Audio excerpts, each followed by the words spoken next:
மக்களே வணக்கம். இன்றைக்கி கோயம்புத்தூர்லேருந்து புளியம்பட்டி வரைக்குமாக சும்மா ஒரு ட்ரிப்பு போனோம்.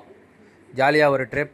அதில் வழிநெடுக இருக்கக்கூடிய குளங்கள் குட்டைகளிலெல்லாம் நீரை சேமித்து வைத்திருக்கிறார்கள். அதை பார்க்கிற போது மனதிற்கு மிகவும் மகிழ்ச்சியாக இருந்தது. எத்தனையோ டாப்பிக்குகளை குறித்தெல்லாம் நம்ம பேசுகிறோம், அட்ராசிட்டிகளை குறித்து பேசுகிறோம். தண்ணீரை சேமிக்க வேண்டும் என்கின்ற எண்ணத்தை குறித்து நண்பர்களிடத்தில் நம்மளுடைய குடும்பங்களில் நாம் எங்கு செல்கிறோமோ அதை குறித்து நாம் பேச வேண்டும். முடிந்த அளவுக்கு இந்த மாதிரியான குளக்கரைகளிலே நாம் ஏதாவது ஒரு சின்ன சின்ன மரக்கன்றுகளை நெட்டி அதை வளர்த்தி வளர்க்க நம்ம ஒன்றும் கஷ்டப்பட வேண்டாம், அது வளர்ந்துக்கும். அந்த மாதிரியான காரியங்களை எல்லாம் செய்து நம்மளுடைய பூமியை மிகவும் குளுமையாக வைத்து கொள்ளணும், நம்மளுடைய இயற்கையை பாதுகாக்கணும். இந்த காணொளி உங்களுக்கு பிடிச்சிருந்தது அப்படின்னு சொன்னால் நீங்கள் மற்றவர்களுக்கு அனுப்பி கொடுங்க.